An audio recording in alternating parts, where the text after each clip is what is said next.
Test, test, test, test, test, test, test, test. Yep.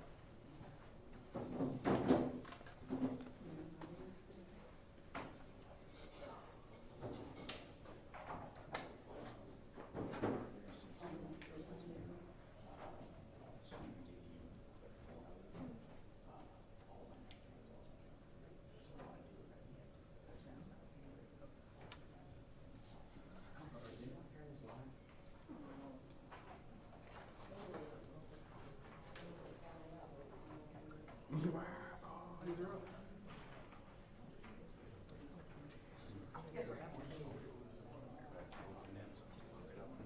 It's on Chester County Sheriff's Office Facebook. Yes, sir.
Mic check, 3, 2, 1. Mic check, 3, 2, 1. That good?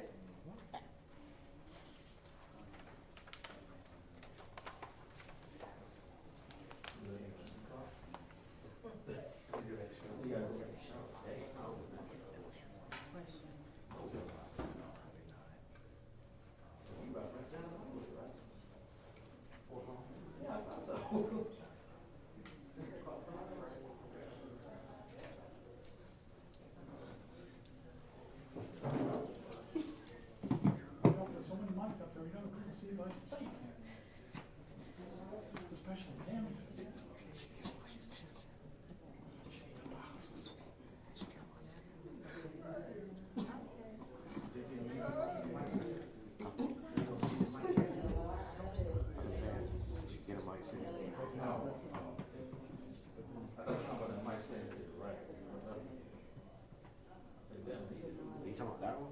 No, yeah, that might stay.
So, I'm gonna tell you.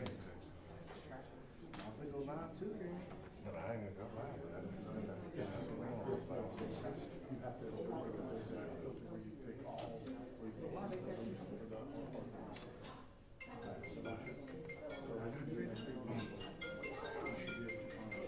oh, I hate doing that. I'm afraid not.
Good afternoon. My name is Londa Pringle. I'm the Public Information Officer for the Chester County Sheriff's Office. Today we are here to discuss the incident that occurred at the Chester Park Complex today. Today we have speaking Sheriff Max Dorsey of the Chester County Sheriff's Office and Interim Superintendent Tammy Snipes of the Chester County School District. Tammy Snipes will only be answering questions regarding the school. The sheriff will be making the full statement regarding the incident on the law enforcement side. We have a few school resource officers standing up here with us. These individuals were directly involved in the response of the incident. They will not be taking any questions. Again, we'll be taking brief questions towards the end. Thank you. Sheriff Max Dorsey. When faced with danger, the good guys ran towards the threat and saved lives today. My name is Max Dorsey. I'm the sheriff here in Chester. Talk to you about it shortly after noon today at the Chester Park School of Arts here just below our building where we stand today. Shortly after noon, there was a report of a vehicle that had wrecked into the woods near the complex. Someone, an employee of the school complex, notified through the radio the various entities at the school, and that initiated a response and a lockdown protocol.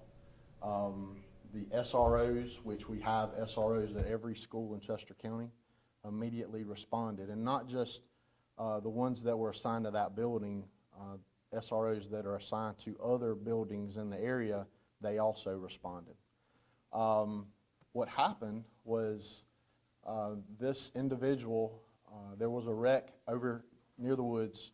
An individual approached the complex building, gained access into the playground area, and then after a few minutes or a few seconds in that playground area, they made entry through a glass window using their head.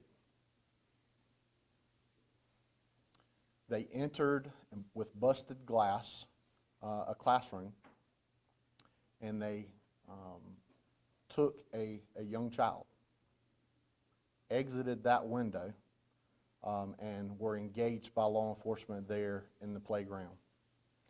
Now, once they entered the classroom, there were 3 adult teachers in the classroom.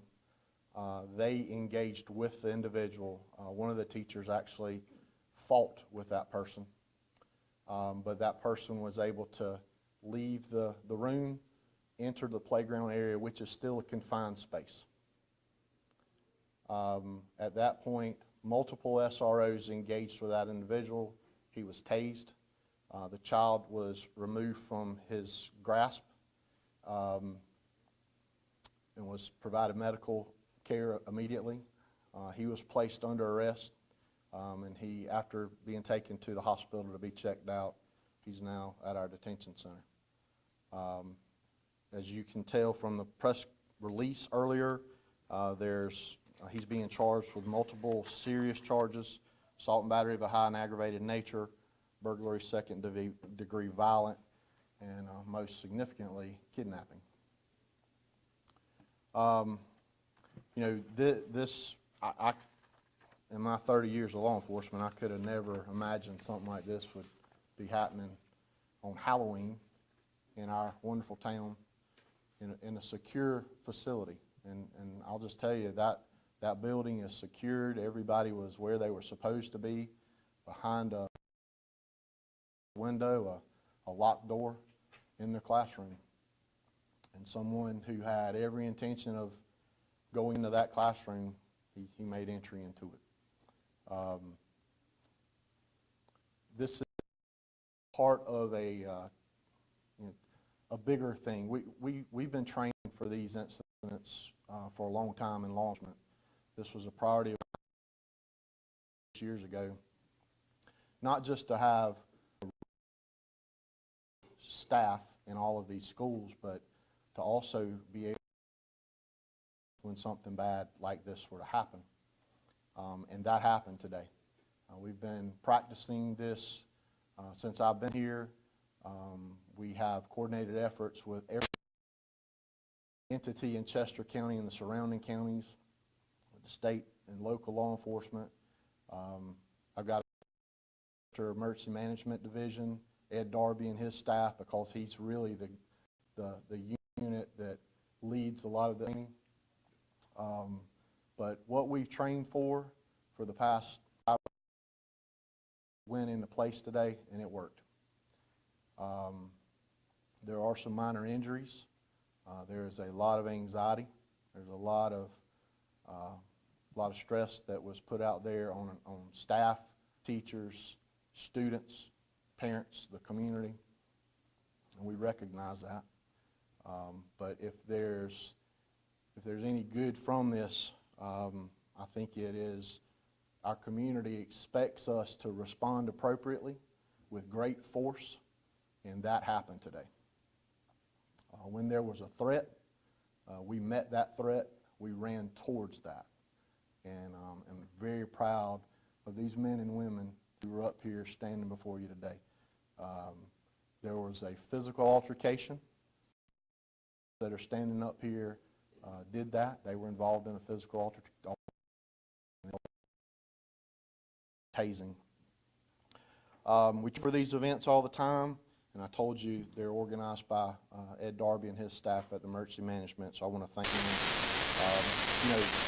You respond how you train, and I'm just so thankful and incredibly proud county in the public safety arena. It's not just the sheriff's office. For this, we have to have the cooperation of the school district, and I would say we rank up there with some of the best on how to respond to these situations. That does not mean it is all rainbows and unicorns. It is very stressful, it's very chaotic, and I think I used the comment today, you can have the best plan in the world until you get hit in the mouth. And that's sort of kind of how we felt today. But when you're in the weeds, you feel like, oh man, this is so chaotic, what's happening? But when you take a step back, everything that you train for could happen. So there are a lot of people I want to thank. I want to thank our Chester EMS, who they were right there as soon as we arrived, providing whatever medical assistance we needed.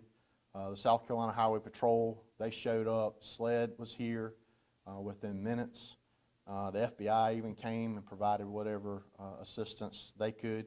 Our solicitor's office, since the moment this happened, we've been engaged with our solicitor's office to make sure that we're making. A lot of people who don't get recognition is our dispatchers. As you can imagine, when those messages started going out to our community, people were calling 911 wanting to know what's going on, and so they were inundated with hundreds of calls, and so I'm really proud of them, and I want to thank them. I want to thank the Chester Police Department, who also, this is outside their jurisdiction, but they sent personnel here, and they were actually engaged in the assisting us to secure that guy. This worked out again because of working relationships that we've had with the school district.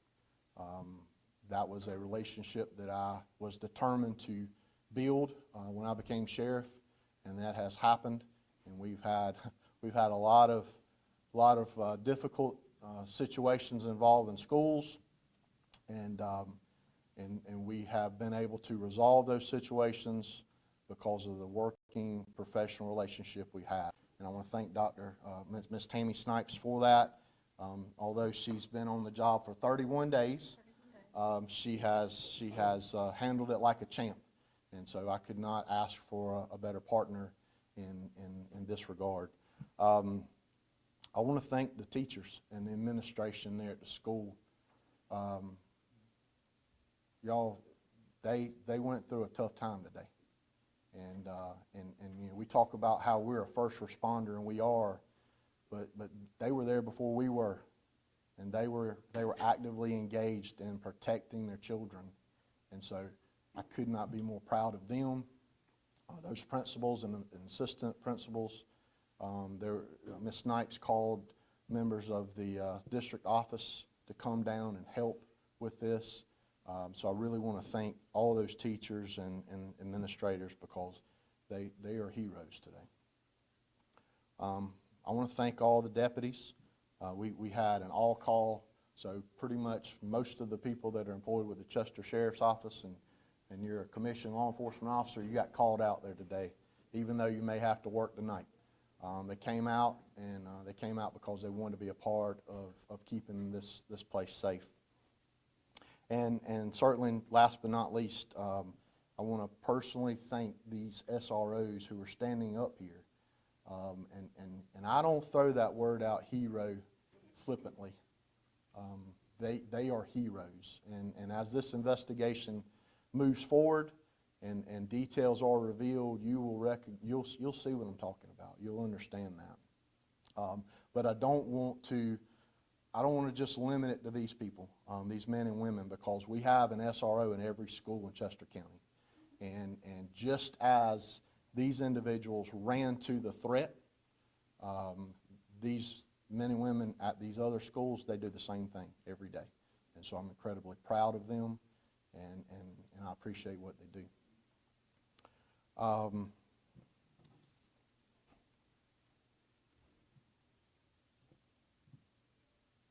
A bad thing happened today, but a child is safe.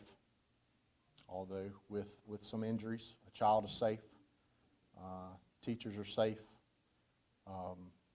And the systems that were in place, the protocols that are in place, they work today. And that's why everybody is safe. And so I'll be glad to take any questions you may have. Thank you, Sheriff. What can you say about the motive here? Can you say anything about whether this was domestic, was mental health an issue here, drugs? What may have motivated this? I don't want to comment. I think it'd just be too premature right now. There was a domestic element to this initially, and then it expanded. But I can't definitively tell you what the motive was. Did the suspect involved know the child that he grabbed? No. The suspect did not know the child and did not know anyone in that classroom. What's the age of the suspect? That's the one thing that's really said. Born in 2004. But we'll get you. And as far as, let me ask you a question. As far as this classroom is concerned, just a normal Yes, ma'am. third or fourth graders school, but what kind of classes was going on It when was, the window was broken? it was a normal pre-K classroom. It was a pre-K class. Yes, ma'am. And obviously this just happened. And I'm sure there's lots of conversations that take place after this, but initially, will there, at this, do you anticipate that there will be any safety changes? This is like learning in real time, right? Could possibly happen. Do you anticipate there being any safety changes that just kind of come to you right away? As with any situation, we always debrief. Sheriff Dorsey has talked about, we are trained. We go through protocols with our staff. They responded as heroes that they are today. These SROs responded as the heroes they are. And so with our debriefing, with everything, you always look at new modern techniques, but of my teachers, of my paraprofessionals, of my students, of the community that has come forth. And I honestly couldn't have changed anything that they did. I'm proud of the cooperation with the Sheriff's Department, how quickly all of the departments responded to this. To answer your question, will we debrief? Yes. Will we always debrief? Yes. But at this point, I don't know of anything we could have changed to have prevented this at this moment. And was this arts? Arts.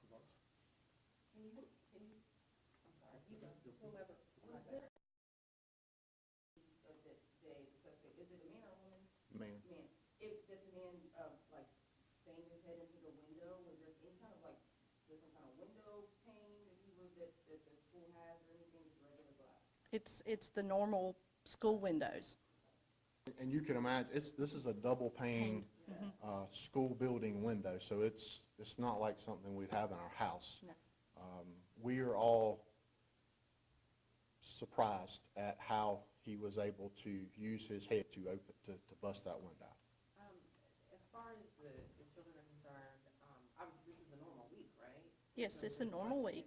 Next week, plan on having any sort of, anyone like that on? As we always do in a crisis situation or in the event of anything that happens, we always make available counseling services to not only our students but also to our staff, and we are already activating those things. How are the teachers doing that were in the altercation with the suspect? I know you guys said that y'all kind of prepared for this, but it's hard to believe that this is something that you can kind of prepare for, somebody coming through the window of a school. How are the teachers that had to fight off this suspect doing? They are exactly as you expect. Their number one concern are the children in that building, and although we spoke to them, their concern was to get back to their children and help to get those children safely into the arms of their parents, and so they kept doing their job today.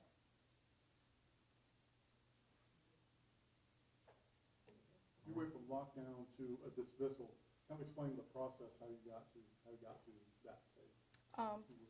Sheriff Dorsey and I communicated as to what we needed to do at that point because, of course, it was still a crime scene. But what we wanted to do was to allow our parents to reunify with their children as soon as possible out of just the concern they do have as parents. And so we ordered reunification off-site very recently, but we knew we could do that on-site, so we made a plan. The district office staff, I'm so proud of them. They went down there to assist with our teachers. There are 3 schools in that building, and so those 3 schools with those principals, all those teachers worked together, and they had a plan to put our car riders into one area, our bus riders, of course, onto their buses, and it was a well-oiled machine. I could not be more proud as to how they did that. I don't recall if you've ever dealt with this at a principal level, but this is the first time as a superintendent level. What was going through your mind this morning? We knew that safety of our children is the first thing going through our mind. I knew that I needed to be in constant communication with Sheriff Dorsey. Of course, we were both on scene, meeting with our faculty that were involved, meeting with law enforcement, ensuring that the building was secure and that we could dismiss our children and get them safely back to their parents.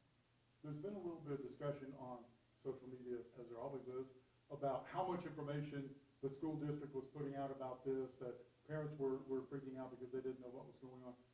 Explain why the district wasn't able to tell pretty much everything, and I don't know if that might be a law enforcement question also, but why the district wasn't able to tell everything in those phone messages that were sent out. Yeah, so I want Chester to know that when things like this happen, very regularly our PIOs get together. They're either talking on side one another, and me and the superintendent do the same thing.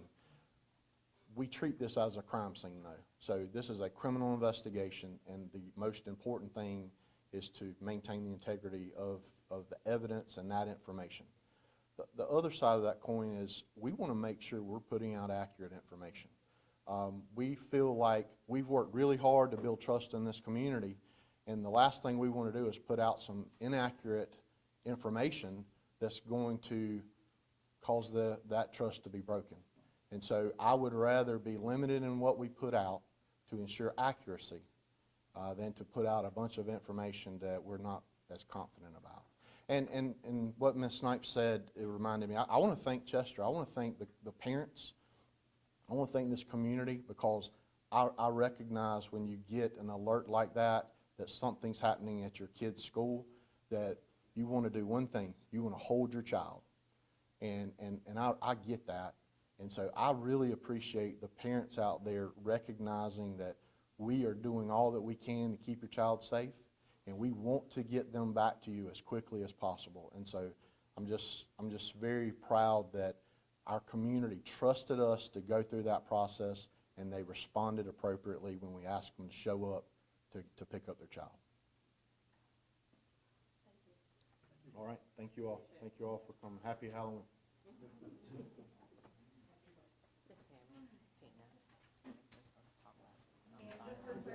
I wanted to ask you, as far as involvement, because it was kind of hard to discern what involvement the teachers did have. I don't know who asked about that, but was there a lot of involvement by the teachers in trying to apprehend this person or keep this person off of the student? You'll have to ask the Got it. sheriff more about that, because, Do you know how many kids were inside of this classroom? you'll have to ask the sheriff that as well. Got it, because you don't know there was a pre-K classroom. I was making sure I was. Got it. Correct. Yeah, because you weren't there. I was not, I was in this Yeah, building, so which you're is, just kind of getting feedback from them and, about. and